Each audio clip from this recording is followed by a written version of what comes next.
Salut tout le monde. Ça fait un bon moment que je n'ai pas fait de vidéo. En fait, je n'étais même pas prête à faire une vidéo ces jours-ci parce que j'ai un autre projet dans lequel je me concentre. Pas parce que celui-ci n'est pas bien, mais parce que en fait, j'ai pas la capacité et l'énergie de suivre plusieurs choses en même temps. Donc, je vais revenir faire les vidéos. Mais j'ai trouvé qu'il était nécessaire vraiment de faire celle-ci parce que je suis vraiment un peu, je suis embêtée par ce qui se passe ces derniers temps dans notre vie, à nous, dans nos vies.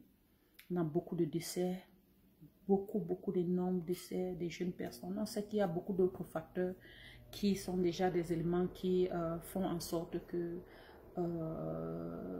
beaucoup de gens se précipitent, partent avant sur nous. Mais l'une des raisons aussi pour lesquelles, moi, à mon avis, je pense que ça se passe ainsi, c'est parce qu'aujourd'hui, la génération d'aujourd'hui, son centre d'intérêt, c'est d'impressionner les autres, c'est d'impressionner même l'inconnu. Je ne sais pas pourquoi on a ce manque, je crois que c'est même un manque, on est tellement comment dire, un manque de sécurité, insecure, how do you say that in French, qu'on se trouve obligé de toujours chercher à impressionner. Cela dit, avant de continuer, je vais d'abord vous parler d'une petite histoire. Il y a de cela, je crois, peut-être 5 ou 6 ans. Je vis dans le Maryland. J'ai une amie, elle m'appelle et elle me dit Blanche, ma belle-mère est arrivée du Cameroun. S'il te plaît, j'aimerais que tu viennes lui dire, lui souhaiter la bienvenue. Effectivement, c'est comme ça qu'on fait ici entre amis. Quand ton parent vient, c'est un honneur d'aller lui souhaiter la bienvenue, l'accueillir et tout. Donc, un après-midi dont j'ai pris le temps, je suis allée chez elle. J'arrive chez elle, je trouve qu'elle me présente dans sa belle-mère et tout. Je la trouve très vibrante, très jeune, très belle, très énergétique. Elle marche, elle parle, elle s'exprime très bien. Et mon amie va dans la cuisine, je crois, elle faisait la cuisine et moi je reste au salon causer avec sa belle-mère. On parle de tout, de rien, je demande les préliminaires, vous savez comment était le voyage, comment elle trouve l'Amérique et tout bon. Bref, elle a commencé à parler et puis à un moment elle me demande, elle me dit mais ben, ici chez vous, vous mangez déjà trop. Elle dit qu'elle, depuis qu'elle est arrivée, elle est un peu embêtée parce que chaque fois qu'on l'invite quelque part, on sait énormément à manger. Et quand elle dit qu'elle mange juste un petit morceau de plantain, les gens sont un peu choqués. Elle ne comprend pas, mais bref. Déjà ça ne l'a pas plu, le fait qu'elle parle partout, il y a trop à manger en désordre là, elle n'était pas de cet avis quoi. Et à un moment dans notre conversation, elle me pose la question comme ça, elle me dit, qu'est-ce que à ton avis quand tu me regardes, quel âge tu peux me donner? Et puis je lui dis, je regarde, je dis,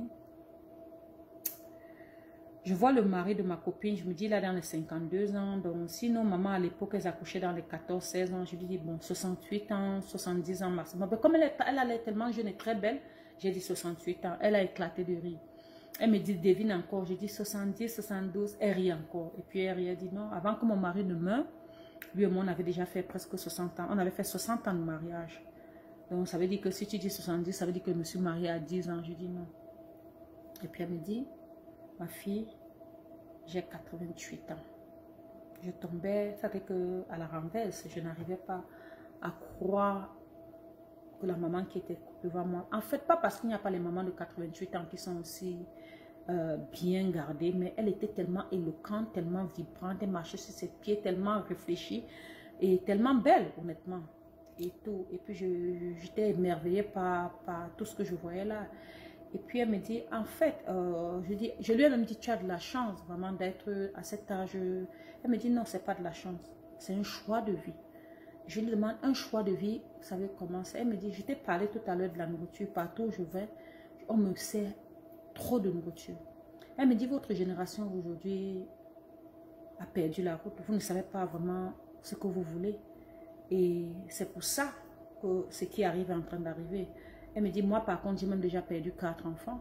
Oui, une mère, ça fait mal de perdre les enfants, mais honnêtement, je ne souffre pas plus que ça parce que mes enfants ne m'écoutent pas. Je dis, comment ça? Elle me dit, par exemple, je suis arrivée du Cameroun, ça fait 2 semaines que je suis là. Et en 2 semaines, je te dis, ma fille, je ne me suis pas assise 30 minutes pour causer avec mon propre enfant qui ne me faisait que me casser les oreilles tout le temps de venir lui rendre visite aux États-Unis. Je dis, mais comment ça? Elle me dit, oui, il travaille le jour, il travaille la nuit. Et dès qu'il vient là en passant, il va me demander, tu as mangé, maman, tu as besoin de quelque chose, on t'achète ceci. C'est toute notre conversation là-bas. parce qu'il est toujours parti. Il ne dort pas chez lui, il ne reste en journée, il n'est pas là. Donc, ce n'est que sa femme qui, quand elle travaille, elle a un seul job, mais entre ses travaux, elle peut venir m'amener un peu en ville quand elle fait les courses et tout. Mais mon fils même, je ne le vois pas. Et puis, elle me raconte donc que c'est triste parce que à leur époque, tout était organisé, tout était planifié et on savait qu'un être humain a besoin de repos.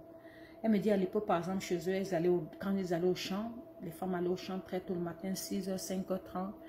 Midi, 13h, elles sont déjà rentrées du champ, elles se lavent, elles font à manger. Pendant ce temps, quand les hommes rentrent peut-être à 13h aussi, ils se baignent, ils sont dans la cour en train de jouer à, je ne sais pas, n'importe quel truc, songo, boire un peu de vin blanc. Après, on sert à manger, ils mangent en famille. Et ce n'était pas trop manger. Les gens mangeaient les qualités de nourriture, mais qui étaient suffisantes pour tenir le corps qui a travaillé. Elle dit que, mais aujourd'hui, quand tu vas voir des jeunes, elle me dit au Cameroun même, tu vas voir un jeune de 18 ans, 17 ans, il est capable de finir tout un casier de billets. Il va te dire que c'est la vie, c'est normal. Tu vas voir quand tes hommes sont infidèles, ils sont d'une infidélité qui n'a pas de nom.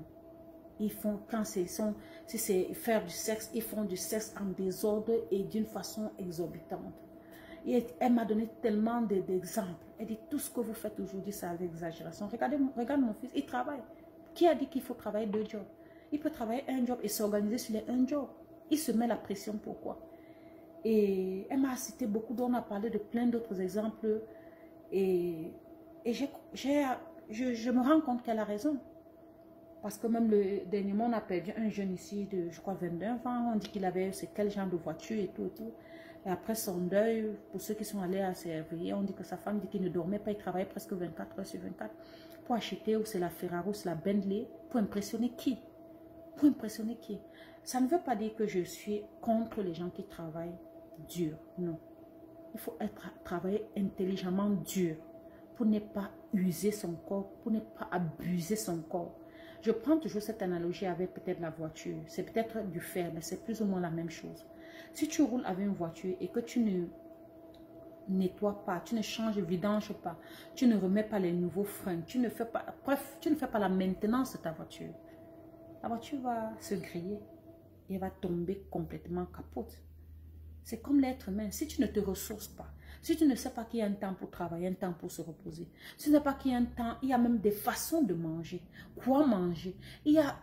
C'est un processus. La vie n'est pas aussi banale que les gens aujourd'hui veulent le faire, mais d'un autre côté, en essayant d'impressionner les gens, coûte que vaille. En fait, cette fausse vie que les gens veulent vivre aujourd'hui, il faut qu'à tout prix que je montre que j'ai ceci. Il faut que je montre que par exemple, quand je suis au Cameroun, je vois comment les gens se débattent pour avoir des choses, alors que les gens peuvent vivre des vies simples et être heureux.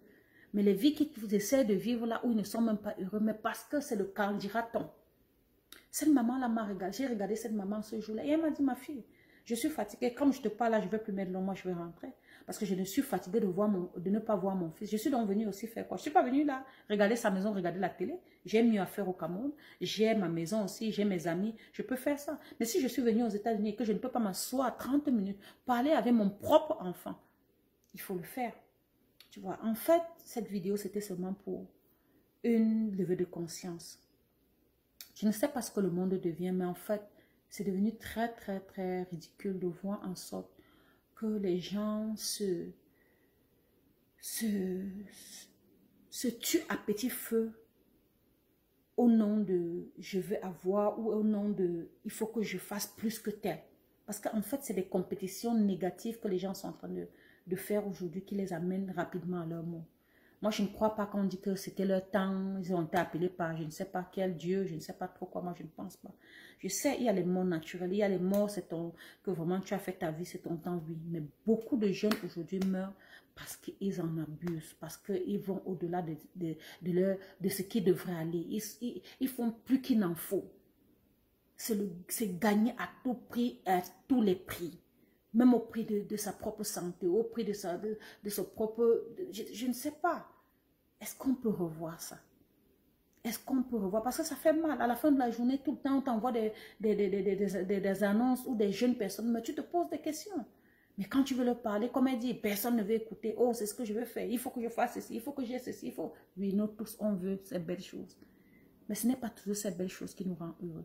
Ce n'est pas toujours ces belles choses qui font en sorte que nous sommes contents ou notre esprit est content. Non. On peut avoir des petites choses, mais s'organiser pour être heureux. C'est ça le plus important. Parce que je dis toujours, vivre même c'est quoi? C'est-à-dire la valeur même de ce qu'on veut vivre. C'est quoi en fait? C'est-à-dire que la vie, si c'est quoi? Ce n'est pas le matériel. Ce n'est pas le paraître. La vie, c'est de garder des bons souvenirs avec des personnes qui sont nos familles, qu'on aime. D'avoir une paix dans l'esprit, d'être content. Parce que quand tu fais quelque chose, tu sens que ton esprit est fier. Mais tu vois, il y a des gens qui travaillent tellement et ils partent au lit le lendemain, ils ne se réveillent plus. Oh, on l'a empoisonné. Oh, il est mort, c'est la sorcellerie. Non. Oui, c'est vrai que ça existe la sorcellerie. Oui, ça existe le poison. Mais toutes ces derniers temps, beaucoup de décès qu'il y a ces derniers temps, ça n'a rien à voir avec la sorcellerie. Ce sont les exagérations. Nos jeunes en abusent. Ils veulent trop vite, trop rapidement. Et chercher des coups chemins. On avait un langage quand on était petit, on disait souvent que le coup chemin, c'est comment on disait encore ça? Si tu cherches c'est le coup chemin avec tu le rentres. Bref, pour dire que souvent en voulant trop vite arriver, tu finis par t'égarer. Et c'est ce qui est en train de se passer. Nos jeunes s'égarent. Ils s'égarent parce qu'ils veulent vite arriver. Quelqu'un après a fait 20 ans pour avoir un certain nombre de choses. Un jeune vient là aujourd'hui te dit qu'il veut l'avoir en 1 an. C'est pour ça qu'ils refusent de travailler des DAF. Ils refusent d'accepter des travaux décents qui leur donnent les 80 000. Par exemple, au Cameroun, je vois des jeunes filles, tu leur proposes 80 000 pour un job alors qu'elle n'a même pas encore d'expérience. Elle te dit non. Elle te dit non, elle ne veut pas. Elle veut un travail qui va lui donner 200 000 ou bien non, elle veut être, comment on appelle ça, sortir avec des hommes pour avoir de l'argent. C'est un peu ça. Mais c'est triste.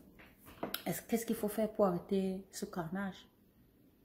Qu'est-ce qu'il faut faire pour conscientiser les jeunes et pour leur dire que enough is enough? Vous êtes en train, et puis après quand quelqu'un meurt, oh, on commence à pleurer alors qu'il avait l'avenir. Oui, il avait l'avenir, mais qu'est-ce qu'il a fait? Arrêtons de suivre le vent, arrêtons d'être trop pressés. Il n'y a aucun succès où on prend les ascenseurs. C'est les escaliers. Étape à étape, étape à étape, étape à étape. Tu ne te compares à personne, mais à toi-même. Si tu as fait quelque chose la veille et que tu vois que le lendemain, tu peux faire mieux que ce que tu as fait toi la veille, ne dis pas, oh, telle personne a fait. Il faut aussi que moi j'ai ça. C'est ça qui tue nos jeunes et ça qui est en train de détruire la société. Il faut revoir ça. Parce qu'on a vraiment, on en a marre. On en a marre de dire ça. On en a marre. C'est neuf, c'est neuf. Cela dit, voilà pourquoi j'ai tenu à faire cette vidéo ce matin. Parce que, comme je disais, je n'ai pas fait de vidéo depuis. Donc, j'ai tenu à parler de ça. Parce qu'honnêtement, c'est un peu fatigant. Ça me fatigue l'esprit. Et j'ai décidé de partager avec vous. Dites-moi dans les commentaires ce que vous en pensez. Partagez. Et que vraiment, si ça peut conscientiser 1 ou 2 personnes, que les jeunes ne se laissent plus vraiment drainer dans ce genre comment on dit ça, de négativité juste parce qu'ils pensent que c'est la vie, c'est à tout prix, non. Si à 20 ans, tu n'as pas une maison et que tu peux avoir une maison à 50 ans, il n'y a pas quelque part où écrit que parce que l'autre a eu à 20 ans, moi aussi je vais avoir 20 ans. Non, chacun a son temps sur cette vie. Respecte le tien sans te regarder l'autre à gauche, à droite. Non, ne le fais pas. Ceci un temps, merci d'avoir regardé cette vidéo. Blanche Kipetro. À bientôt. Prenez soin de vous. Peace.